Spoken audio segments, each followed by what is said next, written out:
Bonjour, bienvenue aux petites jasettes pédagogiques. Bienvenue aux petites jasettes pédagogiques. Aujourd'hui, j'accueille Aureliane Contosta. Donc, bienvenue Aureliane. Elle est de Inspiration Coaching. Puis, je te laisse te présenter avant qu'on rentre dans notre sujet. Merci Mélanie, c'est un plaisir d'être avec vous aujourd'hui. Donc, je suis basée à Mississauga, au Canada, côté de Toronto, et Inspiration Coach, c'est mon cabinet de coaching. Je travaille pour une entreprise internationale aussi dans le service des ressources humaines et j'ai un background en éducation, des éducateurs spécialisés. Donc, voilà, on a fait la connaissance l'une de l'autre récemment et donc je suis ravie d'être invitée aujourd'hui. Excellent, merci. Mais c'est ça, je t'ai invité parce que j'ai déjà suivi une formation avec toi sur la rétroaction, comment offrir une rétroaction de qualité, comment recevoir la rétroaction. Puis j'ai trouvé que c'était vraiment en lien avec tous les sphères de ma vie, vraiment. Parce que quand je pense à mon rôle comme parent, ben c'est certain que je donne la rétroaction à mon enfant. Je reçois aussi de la rétroaction des profs de mon enfant ou des gens qui sont dans nos environnements. Du côté employé, ben, je reçois de la rétro de mon travail ou du public avec lequel je travaille. Et puis aussi, même dans nos relations de tous les jours, hein, on est constamment en train de donner de la rétro, recevoir de la rétro. Puis j'ai pensé que ça serait quelque chose à explorer ensemble aujourd'hui parce que tu fais tellement des bons points face à la rétroaction et comment ça peut venir influencer notre confiance. Puis aussi, comment la recevoir et aussi comment la donner pour qu'elle soit de qualité, cette rétroaction-là. Alors, je disais que j'ai aussi un background en éducation spécialisée. J'ai fait des études de linguistique également à Paris.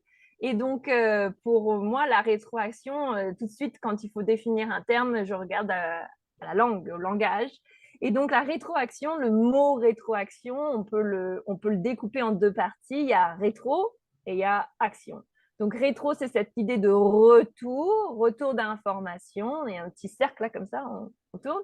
Et action, c'est donc retour d'information en fonction de quelque chose qui a été fait ou qui a été dit, une action de quelqu'un. Donc, ça, c'est la rétroaction. On utilise aussi le mot feedback et c'est le même principe. Back, donc avec cette idée de retour, et feed, c'est de nourrir, d'ajouter de l'information en retour à quelque chose. Donc, la rétroaction, c'est vraiment cette idée qu'on est dans un échange et que je donne à la personne qui vient de m'envoyer un message ou qui vient de faire une action, je lui donne de l'information en échange de ce qu'ils viennent de faire. Maintenant, d'un point de vue linguistique et de communication, il y a 3 types d'informations qu'on envoie. On découpe la communication en 3 types d'informations. Il y a le verbal. Donc, quand je parle, je donne des mots. Donc, ça, c'est du verbal. Il y a du non-verbal, c'est tous les gestes. C'est tout ce qu'on peut voir. Si je coupe le son, je me mets en sourdine, là, vous allez quand même voir si je bouge mes mains, et c'est de la rétroaction. Et il y a du paraverbal, ce qu'on appelle le paraverbal, ce sont tous les sons qui ne sont pas des mots. C'est-à-dire les onomatopées, ouch, ou là que je me suis fait mal, je dis ouch, c'est pas vraiment du verbal, mais vous avez compris que j'ai mal. Donc oui. Ou si je commence à rigoler, c'est pareil, c'est pas un message avec des phrases et des mots, mais vous comprenez que je trouve ça drôle. Voilà. Donc c'est de la rétroaction et c'est un élément de la communication. Donc toute rétroaction, c'est de donner une information en retour à quelque chose qui a été dit ou qui a été fait. Et on utilise le verbal, le non-verbal et le paraverbal. On mélange un peu tout, puis on fait un cocktail et voilà, ça y est, c'est notre rétroaction. Dis juste des petites choses simples comme « Ah, bravo, tu as réussi à grimper » ou « Bravo, tu as réussi en bicyclette ». Ce genre de choses-là, c'est une rétroaction. Mais est-ce que c'est une rétroaction de qualité? Je pense au bravo. Moi, j'ai essayé d'arrêter de dire bravo parce que je me sentais comme si, qu'est-ce que ça veut dire bravo réellement lorsque que je dis ça? Donc, quelles seraient des stratégies à utiliser pour donner une rétroaction Plus de qualité. Alors, moi, j'ai 4 caractéristiques d'une rétroaction efficace. Et c'est vraiment ce que j'ai appris en faisant. Hein. Donc, les 4 caractéristiques, ça forme le mot poids, si vous voulez vous souvenir, POIS. P, c'est pour personnel. C'est toujours quelque chose que vous allez donner. La rétroaction, c'est votre propre opinion. Parce que les personnes vont le prendre mal si vous leur disiez tu fais ça pas bien. Mais peut-être que je le fais bien. Tu dis, je pense que tu ne le fais pas bien. Ou c'est mon opinion. Peut-être que quelqu'un d'autre regardera la même chose et ils auront une idée complètement différente. Hein? Ou tu n'es pas drôle. Non, c'est pas vrai. Je comprends pas ta blague. Ou je ne ris pas à ce genre d'humour. Voilà. Mais peut-être que mon voisin, il est craqué et il adore ça. Mais voilà, ça résonne pas avec moi. Donc, personnel, c'est très important. C'est toujours votre opinion quand vous donnez de la rétroaction. C'est votre vision, c'est votre réaction, c'est comment vous avez été impacté par le message ou par l'action. Mais ça vient toujours de vous. Donc, personnel, le P. Le O, c'est observable. C'est toujours en lien avec des actions. C'est de l'objectif, c'est des faits. On n'attaque pas la personne. Tu n'es pas drôle, j'attaque la personne. Ça veut dire que tu fais pas bien ton boulot, j'attaque la personne. C'est pas ça. Par contre, si je dis je n'ai pas reçu en temps ton devoir, c'est une action, c'est quelque chose que tout le monde peut observer et ça, c'est la bonne rétroaction. On n'attaque pas la personne. Donc, si je retourne à mon exemple de bravo, bravo, c'est pas quelque chose d'observable. Qu'est-ce que ça veut dire, bravo? C'est juste un mot dans le vide. Mais si je dis, excellent, tu as réussi à grimper. Tout à fait. C'est observable, c'est plus, c'est axé sur ce que tu viens de voir, puis l'enfant va associer à l'action. C'est ça. Et d'autres personnes peuvent aussi complémenter ce que tu viens de dire comme rétroaction. Elle dit oui, moi j'ai vu d'autres enfants aussi, ils prennent plus de temps que toi à apprendre à grimper ou à te tenir debout. Voilà. Et donc, on peut ajouter des informations, pareil, en lien avec l'observable, parce que tout le monde l'a vu, la chose sur laquelle on commente. Donc, c'est important de vraiment faire du concret, quelque chose qui est observable par tout le monde. Observable, immédiat, le plus proche de l'action ou de l'information qui a été donnée. C'est-à-dire, si je dis à l'enfant « Oh, bravo, tu as réussi à grimper, à te mettre debout » la semaine après où il a réussi à le faire, il va se dire « Mais de quoi tu me parles ?» Il ne va pas connecter. Juste après, et que je lui dis « Tu as réussi à te mettre debout », il va connecter, il va se dire « Ah, j'ai réussi à pousser sur mes pieds, je tenu à la barre, ou alors j'ai utilisé le banc à côté de moi. » Et du coup, il va commencer à construire dans sa tête ce qui l'a aidé dans l'action et pourquoi il a reçu de la bonne rétroaction. Donc, il va assimiler les éléments et tout de suite coller et va pouvoir reproduire plus facilement. Je voulais juste revenir sur immédiat parce que je veux toucher on parle souvent d'être présent puis le besoin d'être présent et d'éliminer certaines distractions ou d'arrêter d'être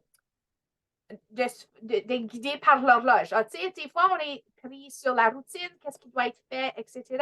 Quand on est distrait par ce genre de choses-là, ça devient plus difficile d'être présent et disponible pour les enfants. Puis, dans ce que tu dis, de donner de la rétro immédiatement, ben voilà une des raisons pour lesquelles il faut être présent, il faut être disponible pour qu'on puisse immédiatement redonner cette rétro-là. Parce que, comme tu dis, tout de suite, il va y avoir des liens qui vont se faire dans la tête de l'enfant. Comme, ma rétroaction positive est basée sur l'action que je viens de faire. Cela n'a pas le même impact si on fait ça le lendemain ou même quelques heures plus tard. Donc, tu sais, ça revient à toucher ce point-là de c'est important d'être présent et disponible pour les enfants. Une des raisons, c'est d'être capable de donner cette rétroaction-là à un bon temps. Très important et c'est aussi un investissement sur le futur. Ça vous demande beaucoup d'énergie et de concentration, d'être présent, d'être dans l'observable, d'être attentif à ce qui se passe autour de vous et réactif. mais ça développe l'enfant d'une façon exponentielle quand ils reçoivent l'information tout de suite, vraiment de façon détaillée, et c'est ma quatrième caractéristique, c'est spécifique, de façon détaillée, qu'ils peuvent associer et qu'on leur donne notre opinion, puis ils ont plein d'informations et ils vont grandir beaucoup plus vite et ils vont apprendre beaucoup plus vite. C'est ça, vous le nourrissez, cet enfant. Feedback, on le nourrit avec de l'information. Oui. Et donc, spécifique, c'est la quatrième caractéristique de toute rétroaction effective. Et c'est-à-dire qu'on donne du détail.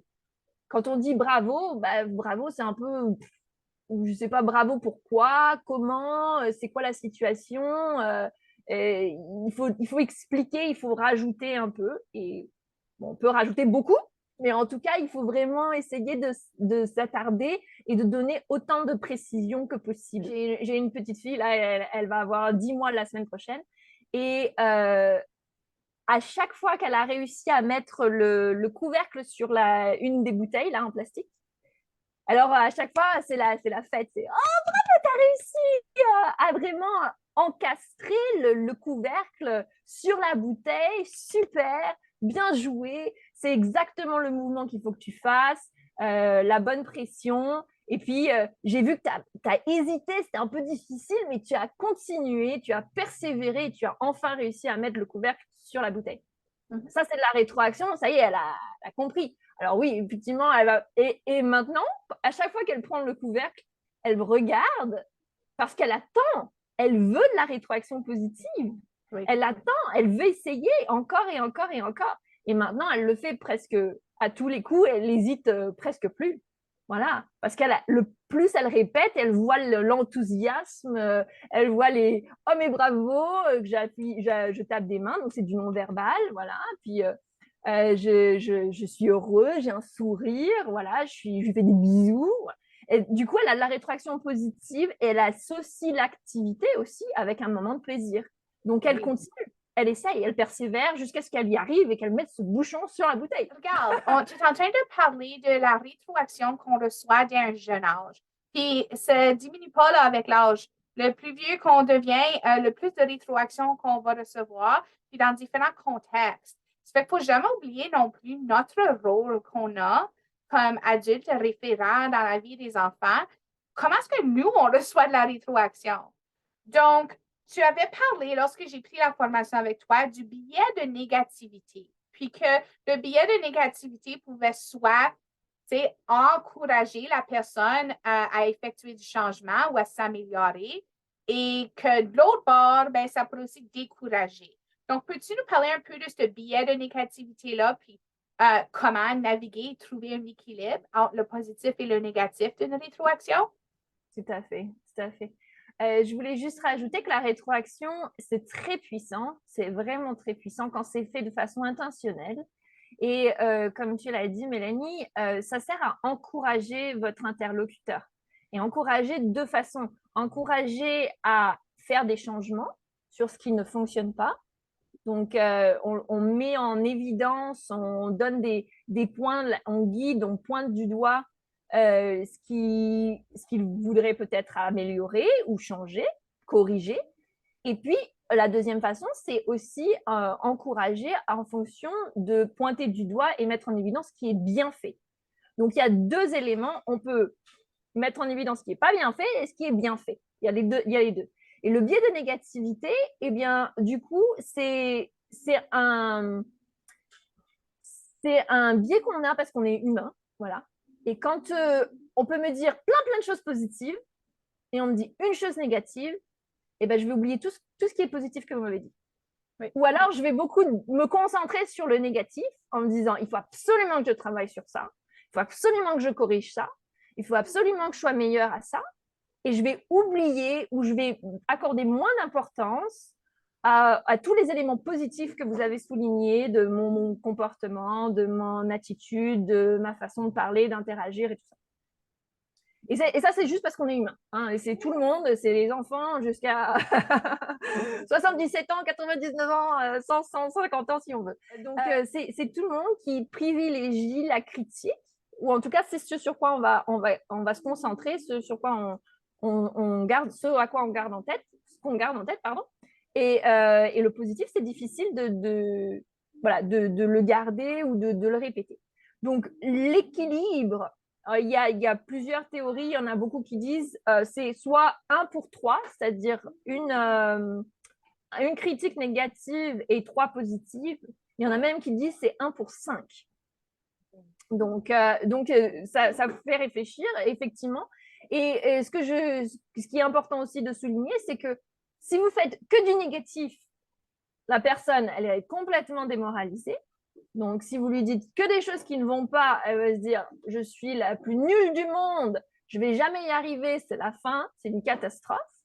Et si vous faites que du positif, ils vont se dire c'est gentil, mais je suis sûre qu'il y a des choses que je peux améliorer. C'est surtout le biais d'une activité, c'est cet équilibre à trouver entre la critique négative et la critique positive, parce que tout être humain privilégie toujours le négatif à se concentrer là-dessus. Alors qu'on sait aussi très bien que ça demande beaucoup d'efforts de travailler sur des points faibles, et ça demande moins d'efforts, et c'est vraiment très naturel de répéter les points forts. Donc, si vous donnez 5 points forts à une personne et qu'elle rajoute et qu'elle se concentre sur ces 5 points forts et qu'elle continue, qu'elle répète ça, elle va vraiment exceller, elle va devenir un maître dans la maîtrise de son action. Voilà. Tellement de bons points. Merci énormément pour cette belle jasette sur la rétroaction, comment on peut l'utiliser à la petite enfance, mais aussi ça nous suit tout le long de nos vies. Puis, c'est ça. Est-ce que tu avais un petit message clé pour notre auditoire aujourd'hui avant de finir?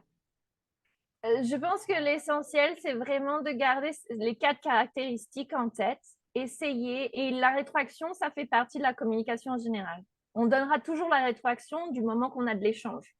Il y a toujours un retour d'information qui passe. Ça peut être de la rétroaction, même quand on n'y pense pas, c'est pas intentionnel, on donne de la rétroaction si on est dans un échange. Donc, d'être vraiment conscient qu'il y a toujours de la rétroaction. Si on utilise ces 4 caractéristiques, donc personnel, c'est moi qui parle, c'est mon opinion. Observable, c'est ce que je peux voir, même si je suis en dehors de l'action, je vois les choses et je commente là-dessus. Immédiat, tout de suite, juste après si on peut. Et puis le S, c'est spécifique, donner des détails. Si j'utilise avec intention ces 4 caractéristiques et que j'introduis dans la communication la rétroaction intentionnelle, vous allez faire un carton et la personne en face de vous va grandir, va apprendre et va se développer beaucoup plus vite que si vous n'y mettez pas l'intention. Voilà. Donc, Excellent. à garder en tête. Excellent. Merci beaucoup. Puis, c'est ça. Continuons à s'améliorer dans la rétroaction qu'on offre aux gens et dans la façon dont on reçoit de la rétroaction. Merci beaucoup, Aurélia, d'être là aujourd'hui. Puis, à la prochaine émission. Je t'en prie. Au revoir.